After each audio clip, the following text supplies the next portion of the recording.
안녕하세요. 저는 얼마 전부터 솔로 생활을 하게 된 40대 초반의 여성이에요. 제가 당한 일들이 너무 열받고 짜증나서 이혼하고 나서 이렇게 사연 글을 남겨보네요. 저와 이혼한 남편은 저보다 4살 어린 남자였어요. 저는 남편과 사귈 당시에 회사에서 이미 꽤 돈을 벌고 있었고 오랫동안 근속하여 직급도 여자치고는 높은 편이었죠. 남편은 저와는 다른 회사에서 일하는 사람이었고 본래라면 우리에게는 어떠한 접점도 없었을 테지만 아주 우연하게 만나게 됐어요. 친구가 결혼식 청첩장을 돌릴 거니까 나오라고 했는데 거기에 여자 쪽, 남자 쪽 친구 모두 부른 거였어요. 남편은 남자 쪽 관계자로 나왔었는데 알고 보니 직장 후배였다고 하더군요. 그렇게 만나서 이야기하다가 생각보다 사람이 괜찮다는 느낌에 한두 번 더 보고 뒤에 사귀게 되었던 거죠. 정말로 그 당시에는 결혼까지는 가지 못할 거라는 생각을 했어요. 나이도 차이가 좀 나는 데다가 저는 딱히 결혼할 생각은 없었거든요. 혼자 사는 것도 나쁘지 않다고 생각했는데 그 남자와 주말마다 함께 있는 시간이 생각보다 편하고 좋아서 결혼을 결심하게 됐어요. 물론 청혼은 남편이 먼저 했고요. 그때는 주변에서 정말 잘 어울리는 커플이라고 그렇게 칭찬을 했었는데 어째서 지금은 이 모양 이 꼴이 되었는지 정말 이해가 되지 않아요. 남편과 저 사이에 다른 점들이 많았지만 저희는 최대한 상대방을 존중하며 잘 조율해 가고 있었어요. 하지만 딱 한 가지만은 서로 양보할 수 없는 일이 있었어요.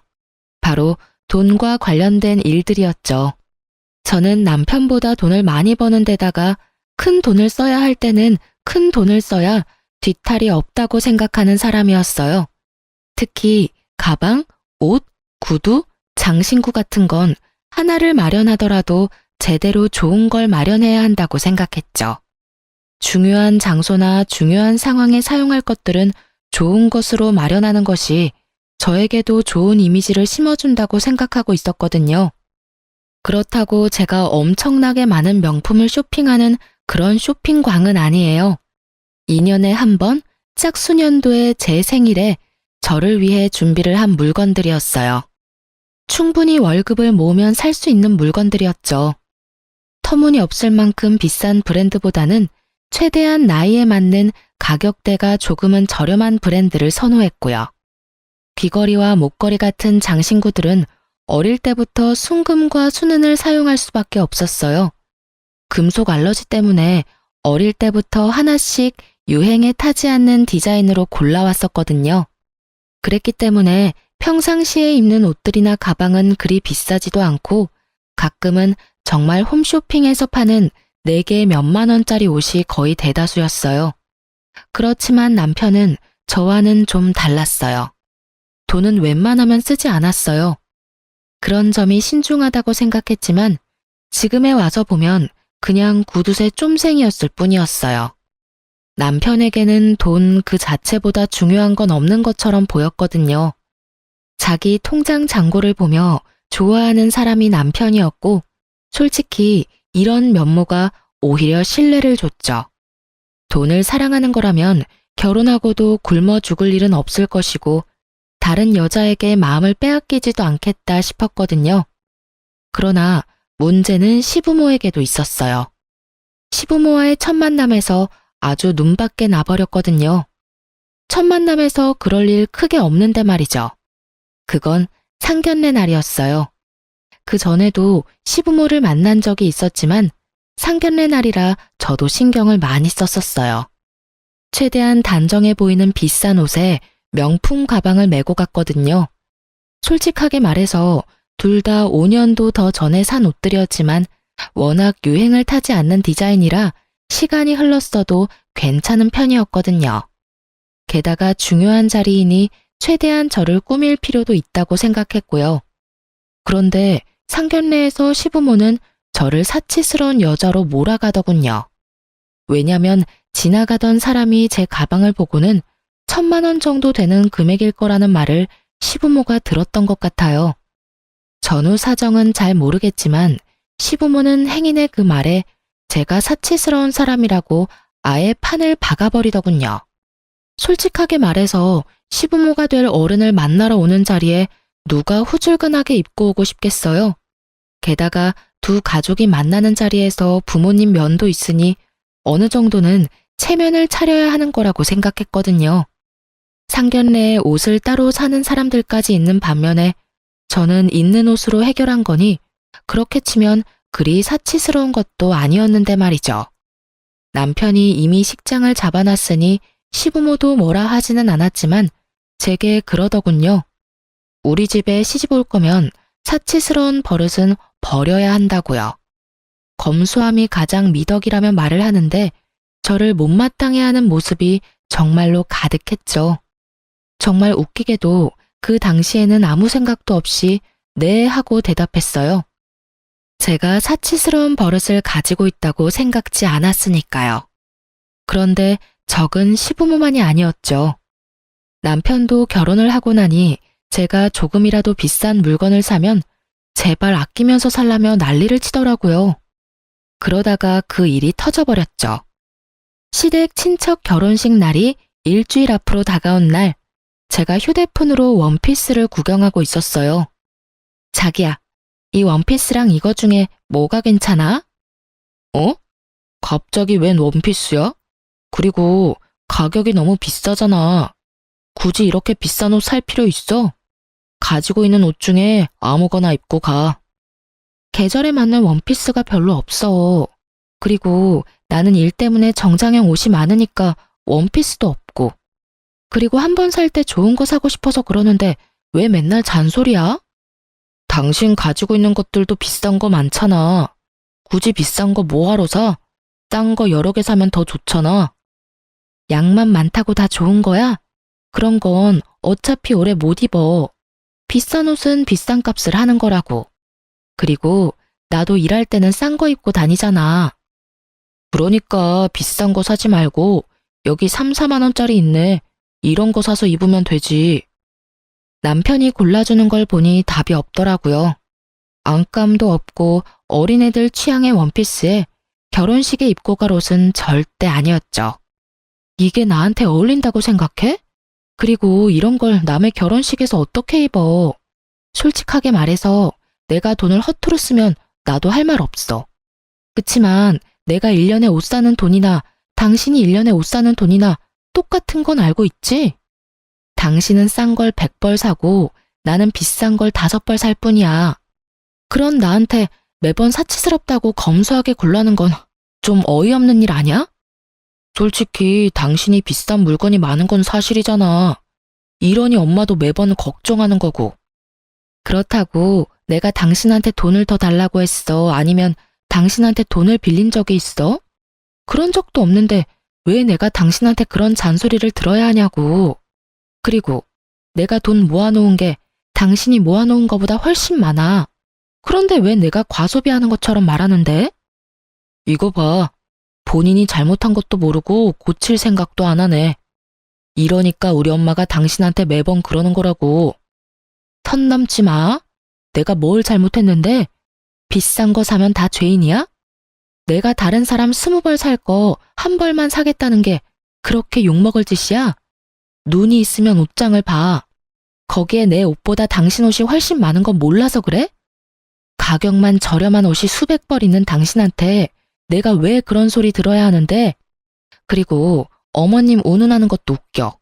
어머님도 얼마 전에 결혼식 가신다고 가방 하나 마련하지 않았어? 그것도 당신 때문이잖아. 당신이 비싼 거 들고 있으니 어머님이 비교되는 것 같다고 하시잖아. 그러게 왜 사람들을 그런 식으로 만들어? 그게 내 잘못이니? 그리고 그래서 내가 신혼여행 돌아오면서 명품백 어머님한테 사드리자고 했을 때 당신이 반대했잖아. 그때 사드렸으면 그런 말 듣지도 않았겠지.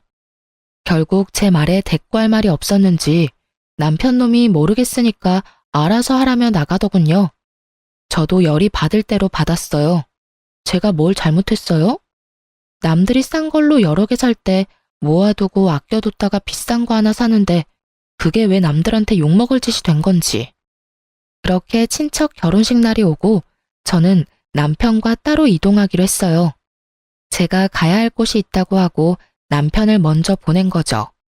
그리고 저는 남편이 제게 추천한 저에게는 맞지도 않은 원피스에 단화를 신고 명품백 대신에 에코백을 메고 결혼식장에 도착했어요.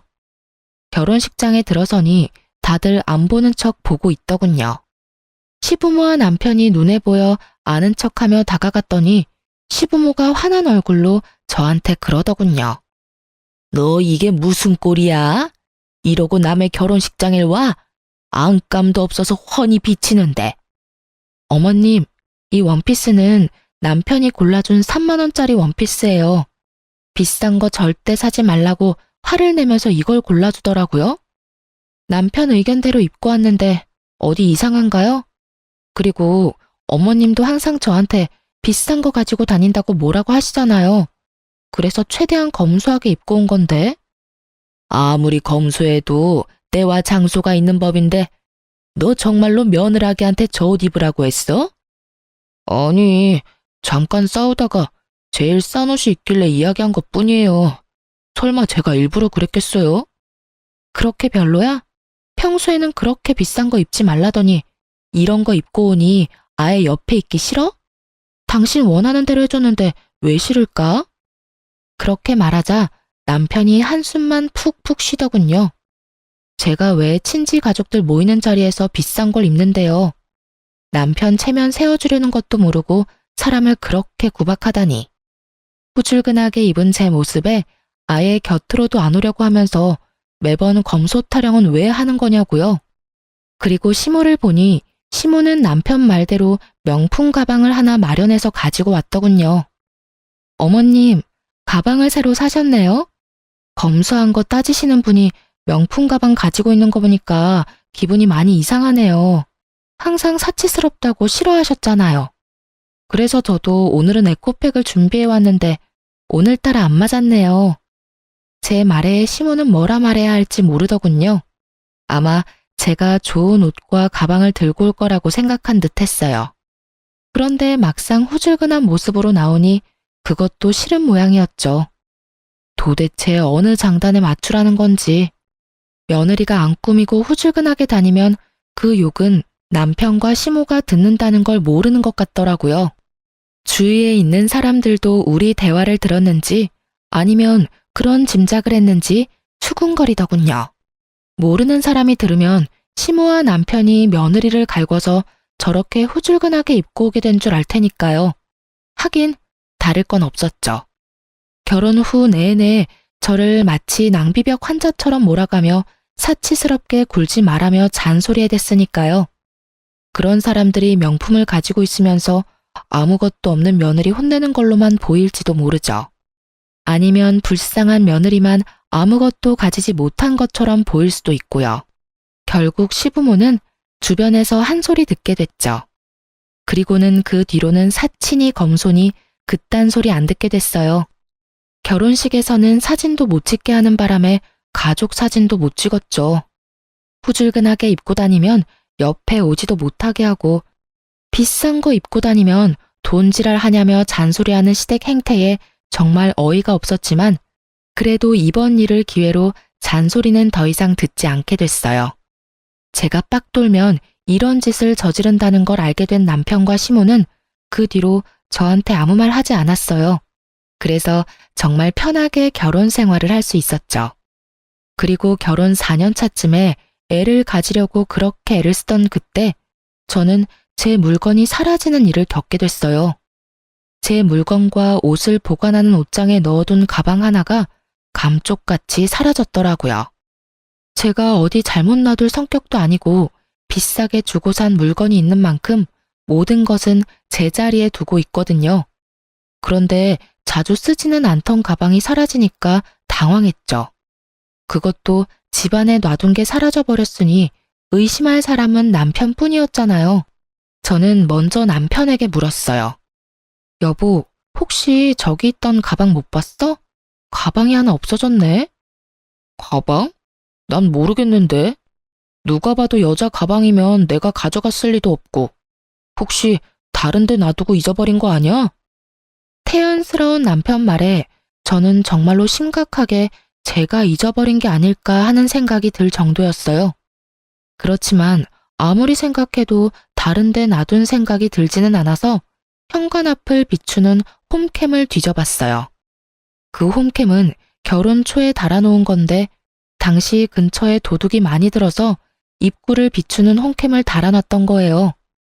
그리고 달아두고는 항상 잊고 있던 것이기도 했고요. 그리고 누군가 제 가방을 들고 나오면 찍힐 정도는 됐죠. 그렇게 확인을 했더니 남편이 가져갔더군요. 당황했죠. 그걸 가져갈 일이 없으니까요. 솔직하게 말하면 엄청 비싼 것도 아니고 브랜드로 치자면 중저가의 디자인도 애매한 가방이었거든요. 저도 그래서 사놓고 보관만 해뒀던 건데 사실 가지고 있는 것 중에는 가장 새 것처럼 보이긴 했거든요. 처음에는 남편이 이걸 가져가서 팔았나 의심했어요. 워낙 돈 좋아하는 남자이기도 하고 이렇게 새 것처럼 보이는 걸 가져갔으니.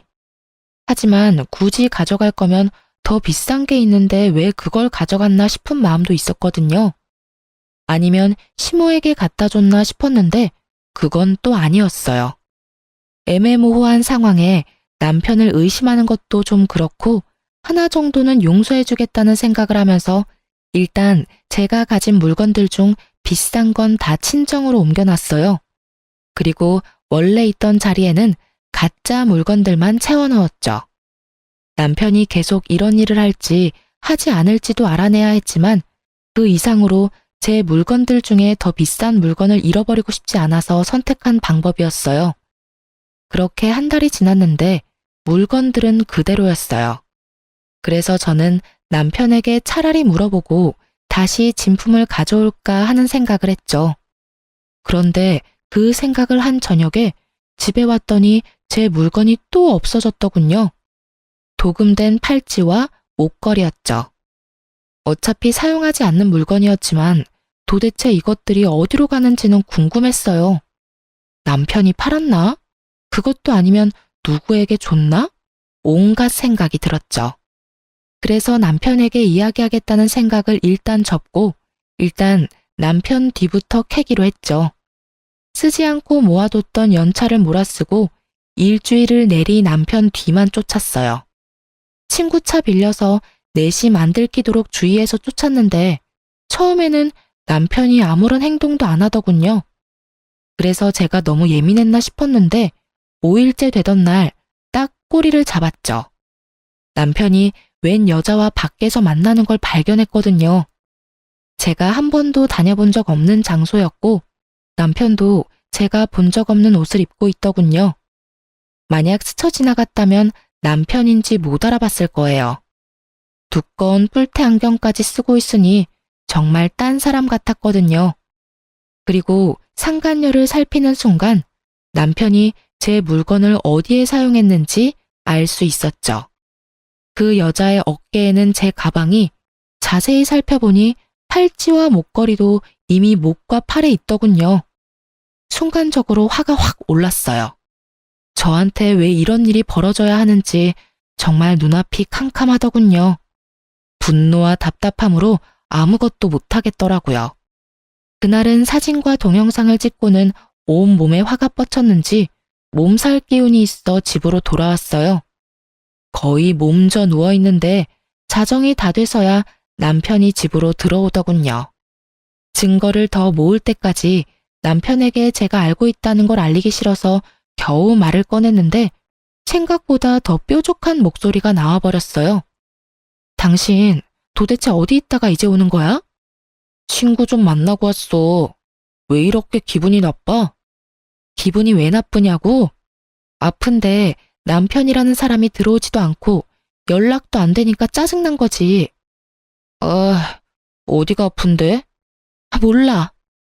결국 제가 더 열받아서 열이 올라서 남편을 내버려두고 방으로 들어와 이불부터 푹 뒤집었었어요.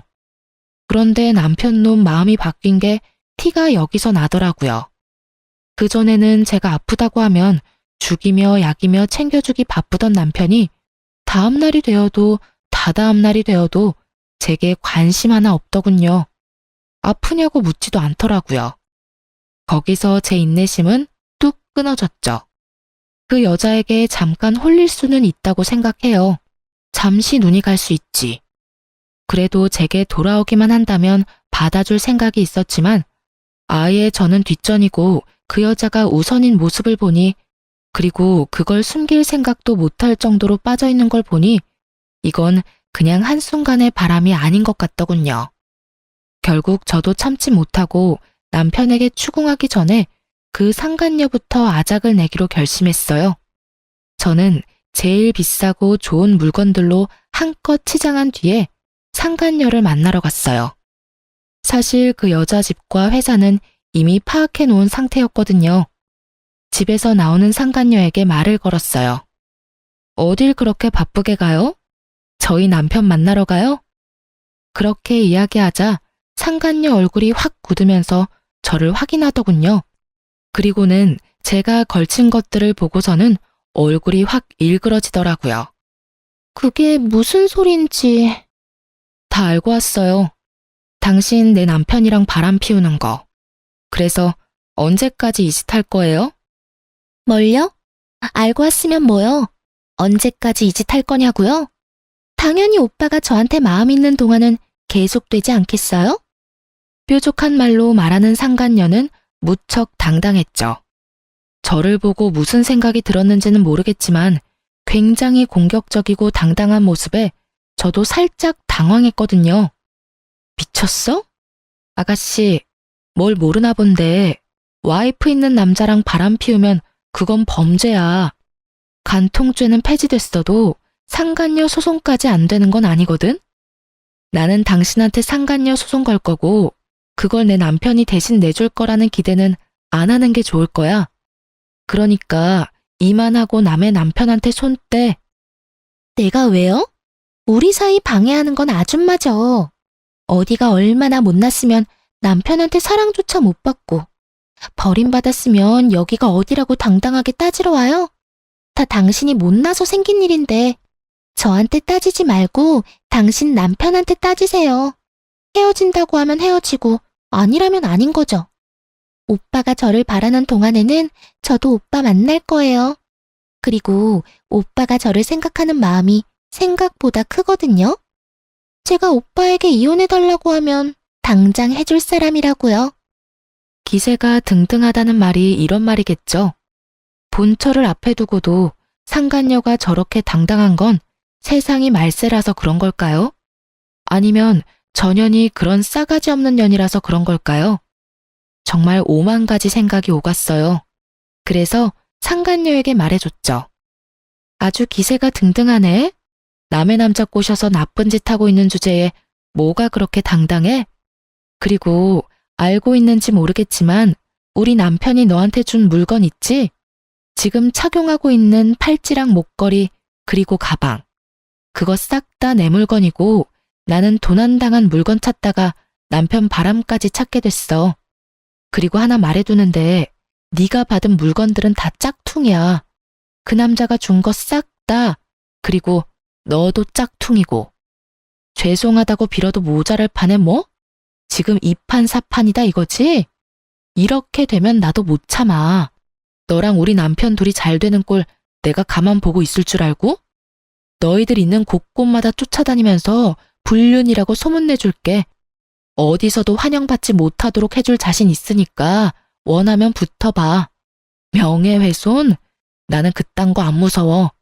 왜 내가 무서워해야 해? 잘못은 너희들이 지었잖아. 제 말에 상간녀가 얼굴이 벌겋게 달아올랐더군요.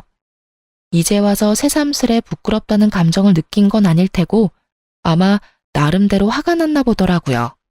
저한테 그런 소리 듣는 게 짜증났을 수도 있죠. 그렇게 상간녀 입 닥치게 만들어 놓고 집에 돌아왔는데 그날 남편이 상간녀에게 무슨 소리를 들었는지 폭탄 선언을 하더군요. 우리 이혼하자. 더 이상 당신이랑 같이 못 살겠어. 그것도 시댁에서 시어른들 다 있는 곳에서 말이죠. 갑자기 무슨 소리야? 저는 시치미를 뚝 뗐어요. 남편이 시부모 눈치를 보더니 그러더군요. 모르는 척 하지 마. 다 알고 있잖아. 이야기 다 들었어. 그 사람하고 한바탕 했다면서? 그 말에 반문한 건 제가 아니라 시부모였어요. 무슨 말이야? 너희가 이혼이라니? 그렇게 됐어요, 어머니. 이 사람 사치가 너무 심하고 저랑 성격도 안 맞는 것 같아서 이혼하고 싶어요. 두 분도 이 사람 그렇게 편하게 생각하지 않았잖아요. 집에 있으면 돈을 너무 많이 써서 같이 살기 불안할 정도예요. 기도 안 찼어요. 누가 돈을 많이 썼다고 저러는지. 게다가 실제 이혼 원인이 그게 아님에도 그걸로 밀어붙이려는 남편을 보니 구토가 나올 정도였죠. 성격? 사치? 그거 말고 다른 이유 있잖아. 당신 나 몰래 다른 여자 있는 거 왜 말씀 안 드려? 이야기할 생각이었어. 그리고 곧 있으면 그 사람도 도착할 거고. 남편의 이 말에 정말 놀랐어요. 지금 이 자리에 상간녀를 불렀다니 너무 어이없었죠. 당신 지금 나한테 시위하는 거야? 상간녀를 왜 이 자리에 불러? 그리고 이혼 내가 해줄지 안 해줄지 어떻게 될지 알고 상간녀부터 부르는 거야? 당신이 이혼 안 해줘도 나는 이혼할 거야.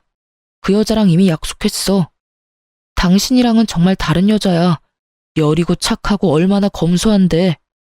그래서 마누라 물건 훔쳐다가 상간녀한테 선물로 줬어? 그래. 너는 검소해서 다른 사람 물건 도둑질해서 다른 여자한테 선물해줬어? 미친 소리도 작작 해야지. 아무리 짠돌이 쫌생이라도 정도가 있는 법이야. 제 말이 끝나기가 무섭게 상간녀가 시댁에 찾아왔어요. 아주 시부모가 좋아하는 모습을 하고 말이죠. 남편에게 미리 언지를 들었나 보더라고요. 수수한 투피스에 눈에 띄지 않는 패션으로 이곳까지 왔더군요. 그 모습에 시부모도 유심히 그 여자를 보더니 이내 흡족해하는 모습이더군요. 정말로 상간녀는 제가 처음 봤을 때와는 정반대로 순진한 얼굴로 여기 왔거든요. 그 모습 보고 정말 오만정이 다 떨어지더군요. 여기서 또 보네요? 그때 엄청 큰 소리 치면서 가셨는데 불쌍해서 어떡해요. 오빠가 저한테 결혼하자고 했어요. 저는 오빠가 재혼이라도 상관없거든요. 우리는 정말로 사랑하니까요. 그렇게 말하는 상간녀의 가증스러운 모습에 저도 그냥 다 놔버렸어요. 제가 누구 좋자고 아득바득 붙잡고 있는지 결국 저도 말했어요. 아직 이혼도 안 한 마누라랑 시부모 앞에서 상간녀까지 소개시켜주고. 아주 대단한 사람이야. 이혼해 줄게. 나도 와이프 놔두고 어린 여자랑 바람피는 놈도 싫고 와이프 물건 훔쳐다가 상간녀에게 갖다 바치는 놈도 싫어. 불륜남이 도둑질까지 하는데 내가 데리고 있을 필요 없지. 대신 이혼은 무조건 소송으로 갈 거야. 나는 합의는 절대 안 해. 알지? 당신은 소송이든 합의든 유리한 거 하나도 없어. 그리고 상간녀, 너도 마찬가지야. 내가 상간녀 소장 당신 회사나 집으로 날려줄 테니까 어디로 올까 전전긍긍하면서 열심히 기다리고 있어. 예, 그런데 왜 우리 아들이 이혼에 책임이 있어? 바람 좀 핀 거 이해 못 해주는 여자가 잘못이지. 이해하고 못하고가 아닌 거 아시죠? 지금 저 사람 딴 년 데리고 결혼하겠다고 온 거거든요. 눈이 있으면 좀 보시라고요. 이해를 해주면 뭐요? 첩년이라도 끼고 살도록 두 집 살림하도록 놔두라는 말이에요? 세상이 어떤 때인데 앞뒤 구분도 못하고 아들 편 만들어요? 그럼 우리는 네가 우리 아들 돈으로 명품이나 사재 끼고 낭비벽이 심한 걸로 소송할 거야. 누가 누구한테 뭘 사줘요?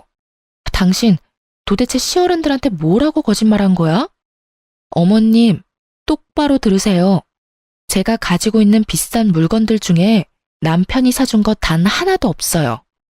남편이 워낙 구두쇠라 결혼 반지도 반반 나눠서 했다고 하면 말 다 한 거 모르세요? 그렇게 우기고 싶으면 열심히 우기셔도 돼요. 어차피 저는 제가 산 물건들 카드값이며 현금 영수증이며 다 제 돈에서 빠져나간 거 증명 가능하니까요. 미친놈이 불륜에 도둑질만 한 줄 알았더니 부모 상대로 거짓말까지 해? 네가 사람 새끼냐?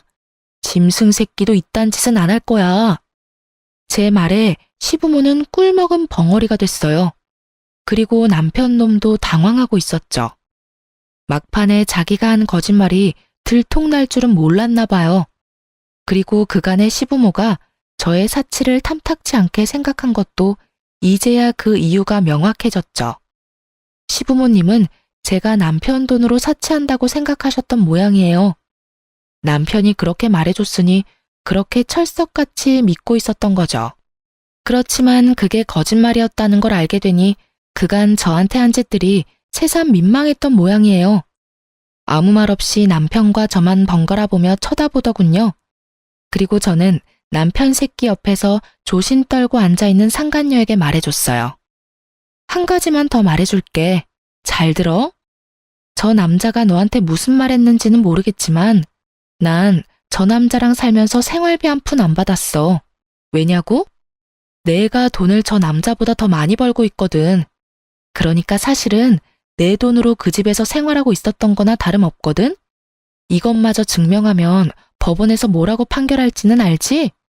그리고 이 이야기는 너한테도 지극히 안 좋은 이야기지. 너는 나보다 못 버는 것 같은데 남편한테 한 푼도 돈을 못 받을 거거든. 그리고 내가 너한테 상간녀 소송할 건데 그 비용도 다 네 돈으로 내야 한다는 이야기고. 저 남자가 줄 리가 없거든. 하긴 모르지. 사랑하는 여자가 생겼는데 그거 하나 안 내주겠어? 와이프 버리고 상간녀랑 결혼하는데 그 정도는 당연히 남자가 해줘야지. 어쨌든 둘 다 잘 알아둬. 나는 내 몫은 어떻게든 가져갈 참이고 만약 너희가 안 주면 법적으로 압류를 진행해서라도 가져올 생각이야. 그러니까 둘이서 잘 짱구 맞대서 이야기해봐. 상간녀가 못 믿겠다는 표정을 짓고 있더군요. 하긴 믿든 안 믿든 상관없죠. 저는 사람은 변하기 어렵다고 생각하거든요. 남편 놈 구두쇠 기질이 여자 한 명 잘못 만났다고 바뀔 리 없죠. 게다가 제 물건 도둑질해서 상간녀에게 선물해 준 걸 보면 더더욱 상간녀에게 돈 드리고 싶어 하지 않는 모양이고요. 당신 무슨 말을 그렇게 해? 내가 이 사람한테 그런 짓을 할 리 없잖아. 당신이랑은 다른 여자라고. 이 여자는 소중하게 대해줄 거야.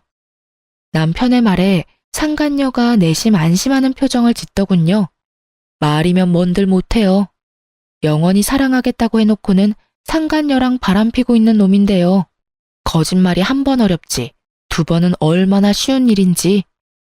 눈 하나 깜빡 안 하고 거짓말하는 얼굴 보니 진짜 웃기지도 않았어요. 그래. 상간녀한테는 그런 짓 안 하고 와이프한테는 그런 짓 하는 거면 상간녀가 와이프 되면 똑같이 그런 짓 하려는 거 아니야? 당신이 얼마나 구두쇠인지 내가 잘 아는데. 뭐 됐어. 나는 이미 내가 하고 싶은 이야기 다 끝냈으니까.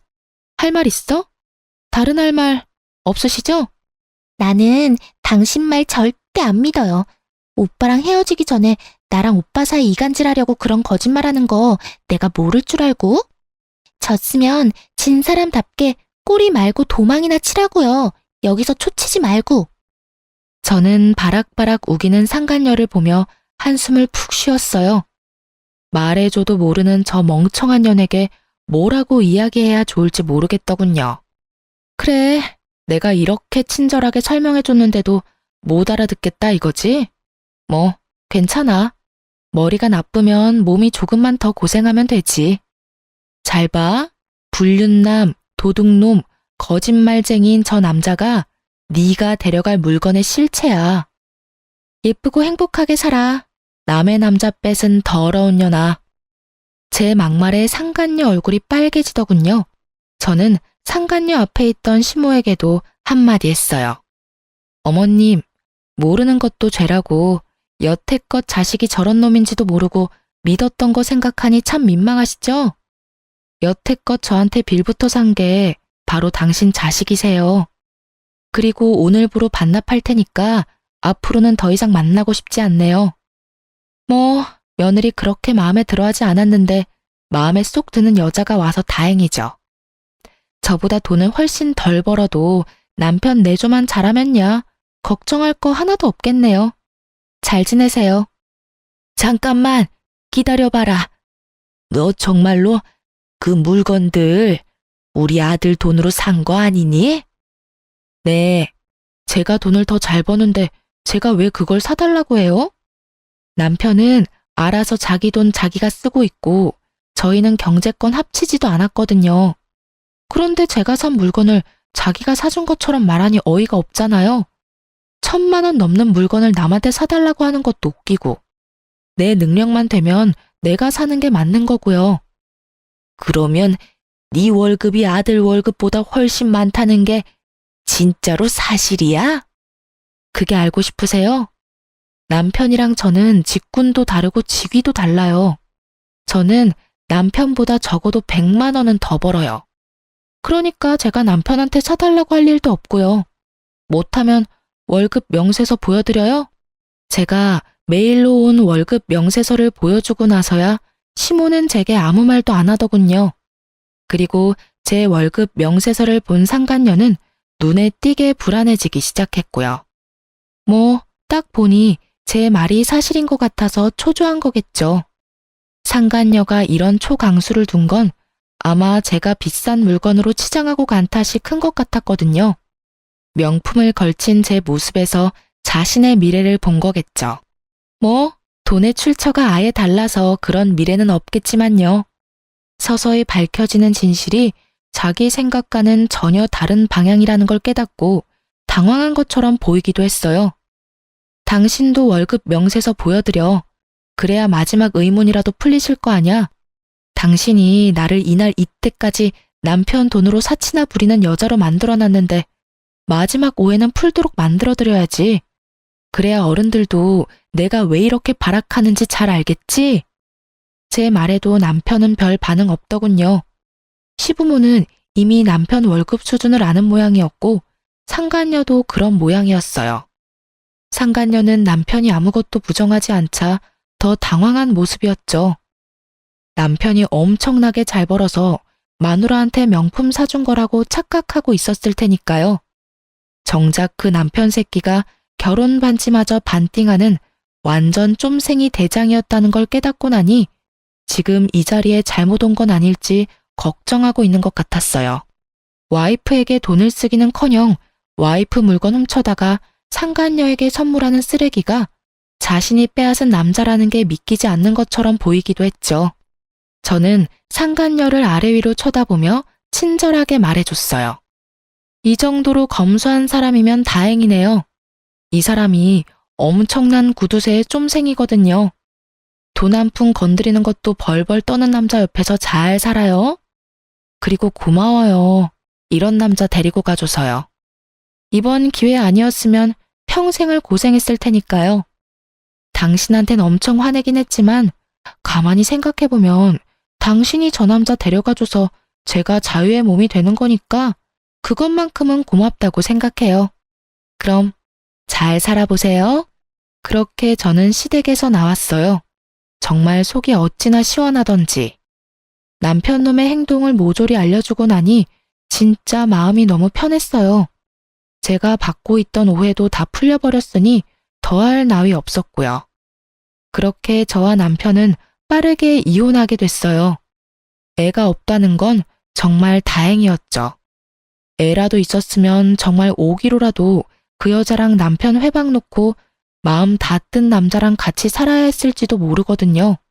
하긴 제 성격상 그렇게 살지는 않았겠지만 그래도 아이라는 존재는 그만큼 큰 비중을 차지하고 있잖아요. 없으니 좀 더 홀가분하긴 했죠. 그렇게 이혼하자마자 상간녀와 전 남편은 결혼식부터 준비를 하더군요. 상간녀 메신저에 내내 결혼식에 대한 소식이 날마다 올라왔어요. 하지만 역시나 문제가 곳곳에 보이긴 하더라고요. 상간녀는 무조건 호화롭고 비싼 결혼식을 하고 싶었던 모양이에요. 그렇지만 남편 쪽은 재혼인데다가 그렇게 크게 해서 득볼 게 하나도 없잖아요. 그래서 그것 때문에 시부모와 상간녀가 몇 번이나 부딪힌 모양이었어요. 게다가 그 기준은 제 결혼이었거든요. 저는 우리 집안 첫 결혼이어서 부모님이 힘을 좀 많이 쓴 편이었거든요. 그래서 호화롭게 치를 수 있었지만 이쪽은 그럴 여력이 없었어요. 그런데 그 와중에 상간녀가 시부모에게 1,000만 원이 넘는 명품 가방을 해달라고 요구했다고 하더군요. 그 소식 듣고 정말 상간녀가 미쳤나 싶었는데 상간녀 쪽에서는 또 잘못된 정보를 알고 있었던 모양이었어요. 제가 가지고 있는 가방 중에 제일 비싸던 가방이 시댁에서 예물로 준 거라고 알고 있더군요. 저희는 아무것도 주고받은 것 없이 식을 진행했는데 도대체 누구한테 그런 거짓말을 들은 건지. 시부모가 그 이야기 듣고 뒷목 잡고 쓰러졌다니 아마 전 남편이 거짓말한 게 틀림이 없겠죠. 결국 그것 때문에 집안에 한바탕 난리가 났었다고 하더군요. 저는 솔직히 상간녀의 그런 모습을 짐작했어요. 그렇기에 남편과 편히 헤어진 것이기도 하고요. 상간녀는 아예 명품에 대한 집착이 장난 아니었거든요. 아마 전 남편이 제 물건에 손댄 것도 상간녀가 그런 물건을 좋아하니까 손을 댄 거였을 거예요. 그렇게 명품만 고집하는 여자가 구두쇠랑 결혼하면 잘 될 리가 없잖아요. 나중에는 그 가방 문제가 불거지는 바람에 상간녀와 전 남편이 엄청 싸웠다고 하더군요. 돈을 한 푼도 안 주겠다는 전 남편과 속아서 결혼하게 됐다는 상간녀가 싸울 수밖에 없었던 것 같아요. 그리고 시부모는 상간녀가 순진하고 검소한 여자인 줄 알고 맞이했다가 결국 뒤통수 세게 얻어맞은 꼴이었고요. 상간녀의 그런 행동을 눈앞에서 목격하고 나니 제가 얼마나 경우가 바른 사람이었는지 깨닫게 된 것 같았죠. 정말 그 집 이야기를 듣는데 얼마나 웃기던지. 그리고 상간녀 위자료도 결국은 상간녀가 내더군요. 제 예상대로 쫌생이 남편놈은 그걸 내주지 않았고요. 거기서 제 이야기가 모두 맞다는 걸 눈치챈 상간녀가 남편놈에게 욕을 해대며 떠나간 건 어찌 보면 당연한 수순이었죠. 그런데 두 사람의 파혼은 청첩장까지 다 돌리고 식장이며 스튜디오며 모든 것이 취소 불가 시점이 된 이후였기 때문에 그 손실은 고스란히 전 남편이 모두 떠안았다고 해요. 그 탓에 전 남편은 상간녀 찾아다니며 돈 내놓으라고 파혼으로 발생한 취소 비용 다 갚으라며 사람 괴롭히며 쫓아다니는 중이라고 하더군요. 상간녀도 참 웃기죠. 그렇게 사랑하느니 마느니 할 때는 남편과 못 붙어 먹어서 안달이더니 남편놈의 성격을 알고 나니 벗어나려고 애를 쓰다니. 그럴 거면 왜 남의 남자를 건드렸는지 몰라요. 벌집을 꼭 쑤셔봐야 벌집인 걸 확인 가능한가요? 딱 봐도 건드리면 안 되는 건 눈에 보이는 법인데 말이죠. 결국 그렇게 주변 사람들에게 이혼 후 재혼이 파혼이 된 남자로 소문난 전 남편이 상간녀와 트러블 생긴 이후로 저한테 계속 전화를 하더군요. 몇 번 무시했는데도 전화가 계속 오길래 한번 받아줬어요. 그랬더니 정말로 뻘소리를 짓거리더군요.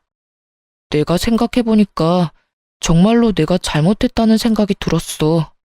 세상에 당신만큼 괜찮은 여자가 없다는 걸 왜 이제야 알게 됐는지 모르겠어. 나 정말로 당신한테 미안하고 사죄하는 마음 가지고 있어. 그리고 여전히 당신을 향한 마음도 남아있고. 그 여자는 정말로 한때뿐인 여자였어. 나에 대해 잘 모르면서 결혼하자고 해놓고는 자기 마음대로 돈 못 쓰니까 헤어지자더라? 그런 여자한테 왜 홀렸는지 정말 나도 이해가 안 돼. 마치 저를 향한 고해성사와 사랑을 고백하는 것처럼 들리는 말은 하나부터 10까지 모두 변명이었어요. 본인 사랑놀이에 다른 사람 희생시켜 놓고는 그 사랑놀이가 파토났다고 다시 저한테 달려오는 꼴이 정말 보기 싫을 만큼 더러웠어요. 미안하다는 말이지? 용서해줄게. 아니, 용서하고 말고 할 게 어딨어? 이미 우리 사이 다 끝났잖아. 재산으로도 서류로도 마음으로도. 사과는 받아줄 건데 앞으로 연락은 하지 마. 우린 남이야. 그것도 악연으로 이어져서 뒤숭숭한 관계. 나는 그렇게 생각 안 해. 당신 생각 많이 했어. 내가 당신한테 한 짓들 평생을 가도 용서 못할 거라는 거 알아. 그러니까 내가 평생 용서를 구할 수 있도록 당신이 다시 돌아와주면 안 될까? 나는 당신을 놓치고 싶지 않아. 지랄 육갑을 떨고 앉았네. 평생? 내가 미쳤어? 당신 같은 놈이랑 평생을 같이 하게? 미친놈한테 허튼 소리를 들으니 정신이 나갈 것 같은데? 앞으로 나한테 연락하지 마. 그리고 이딴 미친 제안할 거면 더더욱. 한 번만 더 이딴 소리 하려고 전화하고 문자 보내면 나 당신 스토커로 경찰에 신고할 거야. 알겠어? 결국 제게서 느껴지는 살벌한 느낌에 그놈이 재빨리 전화를 끊더군요. 마누라 물건 상간녀에게 갖다 바치는 쫌생이 구두쇠 새끼는 거르는 게 답이거든요. 이렇게 글로 풀어보니 답답한 마음도 좀 편해지네요. 아직도 이때 생각하면 분노가 부글부글 하거든요. 있고 안 있고의 문제가 아니잖아요. 제 인생의 하나뿐인 결혼을 망친 놈인데. 쉽게 용서하는 것도 힘들고 잊는 것도 힘든 일이죠. 그렇지만 이번 사연글을 쓰고 나서는 조금씩 지워보려고 노력할 거예요. 이런 일에 질질 끌려다니는 것도 성질에 안 맞고 전 남편을 그냥 없던 사람으로 만들고 싶은 기분이거든요. 그렇게 조금씩 잊혀졌으면 좋겠다는 심정으로 글을 썼어요. 읽어주신 분들에게 감사의 마음을 전